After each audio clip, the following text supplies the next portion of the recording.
اس لڑکی کے والدین نے اس کی پرورش کی, اسے گریجویٹ بنایا, تعلیم کے اوپر خرچہ کیا, تو مہر ملنے کے بعد اس عورت کی وہ اپنی جائیداد ہو جاتی ہے.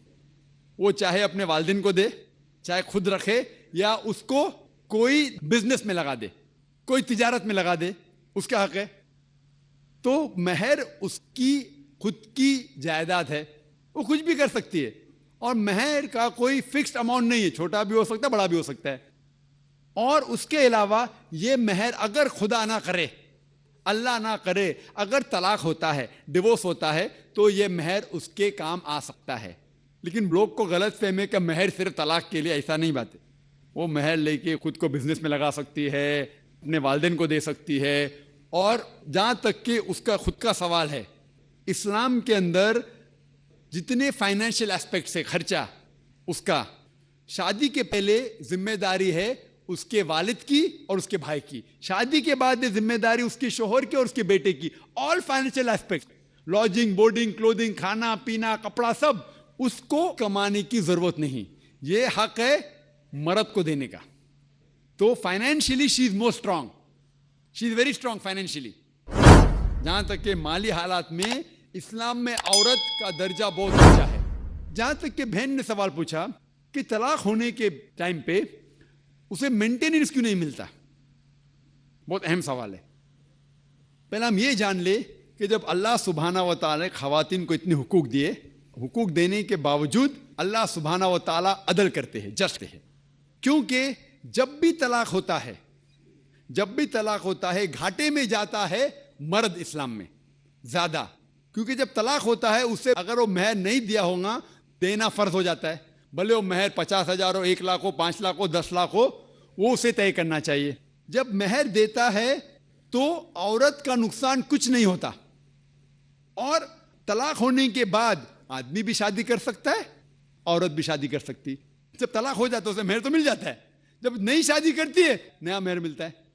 آپ سوچئے, آدمی جب نیا شادی کرتا ہے اس کو نیا مہر دینے پڑتا ہے, تو آدمی نقصان میں ہے. اگر آپ یہ کہیں گے کہ طلاق ہونے کے بعد آدمی مینٹیننس بھی عورت کو دے, تو ہم کہیں گے یہ اللہ سبحانہ و تعالیٰ حق کے نہیں ہے, نعوذ باللہ. ایسا کر ہی نہیں سکتے, نہیں تو مجھے لیکچر دینے پڑیں گا آدمی کے حقوق اسلام میں. میں اکثر تقریر کرتا ہوں عورتوں کے حقوق. لیکن جو لوگ اسلام کی بنیادی بات کو نہیں سمجھتے, انہیں یہ غلط فہمی ہے کہ عورت کا نقصان ہو رہا ہے. عورت کا نقصان نہیں ہو رہا ہے. اور عورت کو کچھ بھی اگر چیز کی ضرورت ہے, جیسے میں نے کہا, آدمی کا حق بنتا ہے کہ اسے دے. شادی کے پہلے اس کے والد اور اس کے بھائی, شادی کے بعد اس کے شوہر اور اس کے بیٹے. اور اگر یہ نہیں بھی دے تو معاشرے کا فرض ہے کہ عورت کو سنبھالے. معاشرہ نہیں کر سکتا ہے, اگر اسلامک حکومت ہے, حکومت کا فرض ہے کہ عورت کو سنبھالے, اس کی پرورش کرے. یہ اسلام میں. لیکن اگر آپ اس کے بعد کہیں گے طلاق ہونے کے بعد آدمی اسے ہر مہینہ اور 1,000 روپیہ دے, 5,000 روپیہ دے, تو یہ آدمی پہ ظلم ہوئے گا.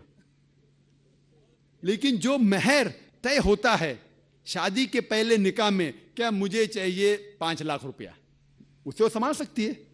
اسے کوئی تجارت میں لگائے اور اس کی آمدنی لے سکتی ہے.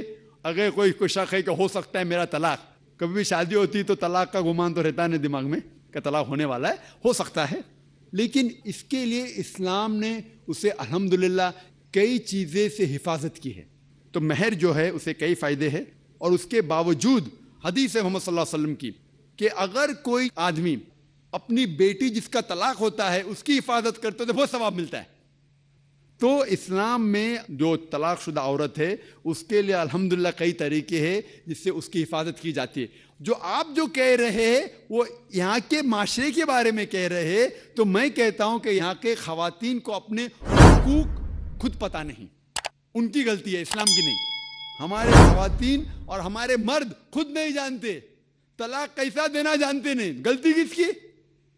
اسلام کی. اسلام کی نہیں, اسلام کے فالو کرنے کی, مسلمان کی. اگر آپ اسلام کو جاننا چاہتے ہیں تو مسلمان کو مت دیکھیے. جس طریقے سے آج میں نے کہا, آپ اگر مرسیڈیز کار کو جاننا چاہتے کتنی اچھی ہے, اگر کوئی ڈرائیور جو ڈرائیونگ نہیں جانتا ہے اس کے پیچھے بیٹھا اسٹیئرنگ ویل کے اوپر اور مرسیڈیز کار کو ٹھوک لیتا ہے, تو غلطی کس کی؟ مرسیڈیز کار کی کہ ڈرائیور کی؟ ڈرائیور کی.